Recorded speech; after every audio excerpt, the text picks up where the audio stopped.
નમસ્કાર, આપ જોઈ રહ્યા છો અરવલ્લી સમાચાર અને ઇવનિંગ બુલેટિન સાથે હું છું માસૂમ। સમાચારોની શરૂઆત કરીએ હેડલાઇન્સથી।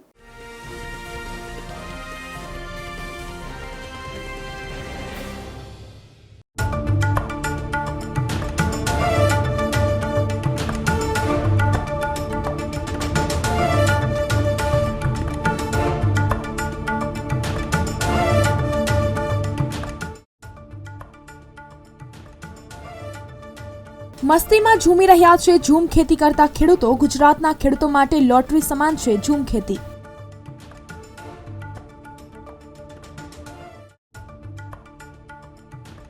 ગુજરાતમાં 13 થી 15 એપ્રિલમાં વરસાદની છે આગાહી। 13 તારીખે દક્ષિણ ગુજરાતમાં કમોસમી વરસાદની આગાહી।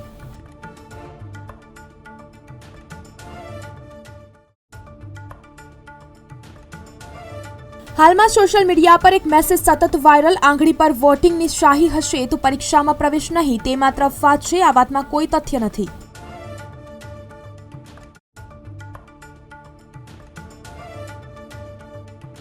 આગામી 2 દિવસ ગરમીનો પારો 40 ડિગ્રીએ પહોંચશે। ચરોતરમાં એક જ રાતમાં ગરમીમાં 1.5 ડિગ્રીનો વધારો।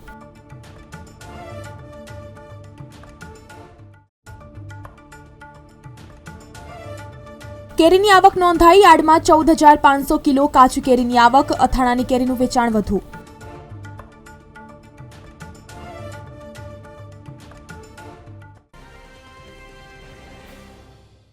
મહત્વના સમાચાર આવી રહ્યા છે। ધોરણ 10 અને 12નું રિઝલ્ટ એપ્રિલના અંતમાં, તો આજે પેપર ચકાસણીની કામગીરી પૂર્ણ થઈ છે। હવે પરિણામ તૈયાર કરવાની કામગીરી શરૂ કરાશે।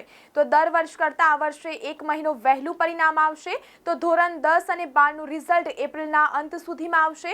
તો આજે પેપર ચકાસણીની કામગીરી પૂર્ણ થઈ છે। તો હવે પરિણામ તૈયાર કરવાની કામગીરી શરૂ કરવામાં આવશે। તો દર વર્ષ કરતાં આ વર્ષે 1 મહિનો વહેલું પરિણામ આવશે। લોકશાહીના અવસરને સાચા અર્થમાં સાર્થક કરવા માટે મહિલાઓનું મતદાન વધે તે ખૂબ જ જરૂરી છે, જેથી ગાંધીનગર જિલ્લા ચૂંટણી અધિકારી મેહુલ દવેના માર્ગદર્શન હેઠળ સ્ત્રી પુરુષ મતદારોનો 10% તફાવત ધરાવતા કલોલ, દહેગામ અને ગાંધીનગર તાલુકાના બૂથો પર મહિલાઓ સક્રિય થઈ મતદાન કરે તે દિશામાં સુચારુ આયોજન અર્થે બેઠકનું આયોજન કરવામાં આવ્યું હતું। બીજી તરફ વાત કરીએ તો આગામી લોકસભા ચૂંટણીમાં તમામ લોકો પોતાના મતાધિકારનો ઉપયોગ કરી શકે અને વયોવૃદ્ધ મતદારો વય મર્યાદાને કારણે ગરમીમાં બૂથ સુધી ન જઈ શકે તેવા કિસ્સામાં 85 વર્ષથી વધુ વયના મતદારોને ઘરેથી મતદાનની સુવિધા આપવામાં આવી છે। પરંતુ ગાંધીનગર જિલ્લામાં આ યોજનાને ખાસ પ્રતિસાદ મળ્યો નથી। માત્ર 5% જેટલા જ વૃદ્ધ મતદારોએ આ સુવિધાનો લાભ લેવા સંમતિ દર્શાવી છે। મંગળવારે જૂનાગઢ સહિત સોરઠમાં સિઝનમાં સૌથી ઊંચું તાપમાન નોંધાતા ગરમીનો પારો 40.7 ડિગ્રીએ પહોંચી જતા હીટવેવથી રસ્તા સુમસામ થઈ ગયા હતા અને સ્વયંભૂ કર્ફ્યુનો માહોલ છવાઈ ગયો હતો।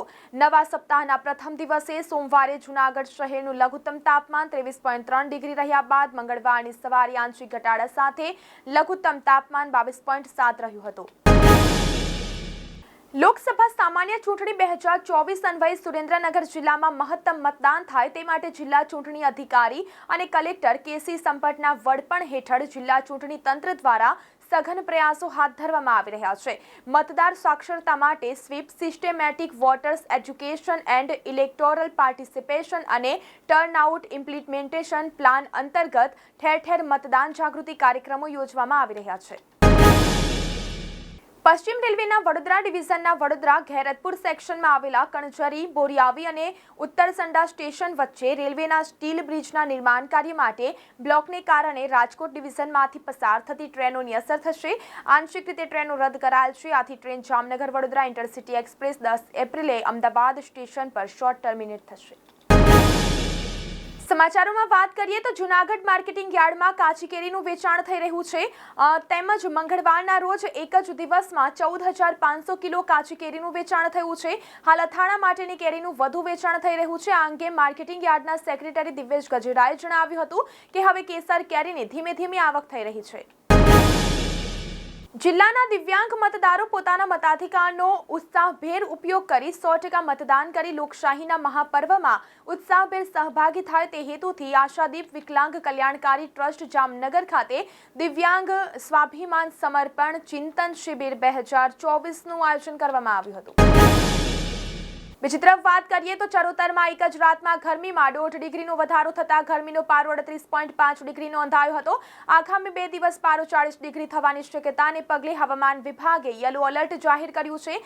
રાજ્યમાં કેટલાક વિસ્તારમાં સિસ્ટમ સક્રિય છે, પરંતુ મધ્ય ગુજરાતના ભાગોમાં હટી જતા 2 દિવસ દરમિયાન મહત્તમ તાપમાન 40 ડિગ્રી પહોંચવાની સંભાવના છે.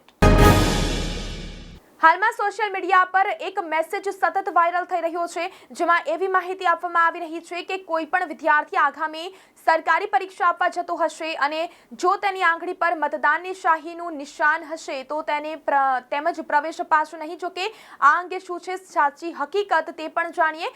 આંગળી પર શાહી હશે તો પરીક્ષા પ્રવેશ નહીં, તે માત્ર અફવા છે. આ વાતમાં કોઈ તથ્ય નથી.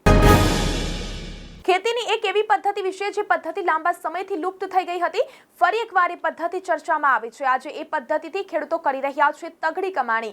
એ પદ્ધતિનું નામ છે ઝૂમ ખેતી. પહેલાના સમયમાં પણ આ પ્રકારે ખેતી કરવામાં આવતી હતી. જમીન થોડા વર્ષો માટે ખાલી રાખવામાં આવે છે. ગુજરાતમાં ફરી એકવાર વાદળ બંધાયા છે. ગુજરાતમાં 13 એપ્રિલથી કમોસમી વરસાદની આગાહી છે. 13 થી 15 એપ્રિલ દરમિયાન આખા ગુજરાતમાં વરસાદની આગાહી છે. જોઈએ આ અહેવાલમાં. 13 એપ્રિલે વલસાડ, નવસારી, સુરત અને ગીર સોમનાથમાં માવઠું થશે, તો 14-15 એપ્રિલે છોટાઉદેપુર, દાહોદ, નર્મદા અને ગીર પંથકમાં વરસાદની આગાહી છે. એપ્રિલ મહિનો આકરો જવાનો છે. ગરમી ગઈ અને ફરી વરસાદનો સમય આવ્યો છે. એપ્રિલમાં ભર ગરમીએ વરસાદની આગાહી આવી છે. હવામાન નિષ્ણાંત અંબાલાલ પટેલે ભર ઉનાળે ગરમીની આગાહી કરી છે, જેના કારણે લોકોને ગરમીથી થોડી રાહત મળશે. 12 થી 15 એપ્રિલ દરમિયાન ગુજરાતભરમાં ગાજવીજ અને કરા સાથે વરસાદ આવશે. ગુજરાતમાં ફરી એકવાર વાદળો છવાશે અને જોરદાર વરસાદ આવશે. રાજ્યમાં ભર ઉનાળે ઊભું થયું માવઠાનું સંકટ. ગુજરાતમાં 13 થી 15 એપ્રિલમાં વરસાદની આગાહી. આ જિલ્લાઓમાં તૂટી પડશે વરસાદ. 13 તારીખે દક્ષિણ ગુજરાતમાં કમોસમી વરસાદની છે આગાહી. 14-15 તારીખે મધ્ય ગુજરાતમાં છે માવઠાની શક્યતાઓ. અંબાલાલ પટેલે આગાહી કરી છે કે 12 થી 15 એપ્રિલ સુધી ગ્રહોની રાશિ જળદાયક અને વાયુવાહકમાં હોવાથી પવન સાથે પ્રી મોન્સૂન એક્ટિવિટી થવાની શક્યતા છે. આ દિવસોમાં સમગ્ર ગુજરાતમાં વરસાદની આગાહી છે. 12 થી 15 એપ્રિલમાં હળવાથી મધ્યમ વરસાદ, ગાજવીજ અને કરા સાથે વરસાદ પડશે. આ દિવસોમાં પવનની ગતિ તેજ રહેશે. ઉત્તર અને મધ્ય ગુજરાતમાં પણ વરસાદી જોર રહેશે.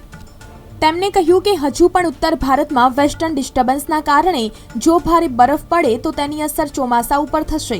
સૂર્ય મેષ રાશિમાં 14 એપ્રિલે આવતા અને ગ્રીષ્મ ઋતુ શરૂ થાય છે, જેથી આ ઋતુમાં 27 એપ્રિલે સૂર્ય ભરણી નક્ષત્રમાં આવતા ગરમી પડશે. સૂર્ય 10-11 મેના રોજ કૃતિકા નક્ષત્રમાં આવતા કાળઝાળ ગરમી પડશે. જોકે આ સાથે જ આંધી વંટોળ સાથે પ્રી મોન્સૂન એક્ટિવિટી પણ થશે. હવામાનમાં ભારે પલટા આવશે. આ વચ્ચે તેમજ આ વર્ષે ગરમી, પ્રી મોન્સૂન એક્ટિવિટી અને કરા પણ વારંવાર પડશે. 11 મે આસપાસ બંગાળના ઉપસાગરમાં હળવા દબાણ પેદા થશે. 20 મે બાદ ગરમી જોર પકડશે. 24 મે થી 5 જૂન આસપાસ ગુજરાતમાં કેટલાક ભાગોમાં વરસાદ થશે. બ્યુરો રિપોર્ટ, અરવલ્લી સમાચાર, મોડાસા. તો ઇવનિંગ બુલેટિનમાં અત્યારે બસ આટલું જ. નમસ્કાર.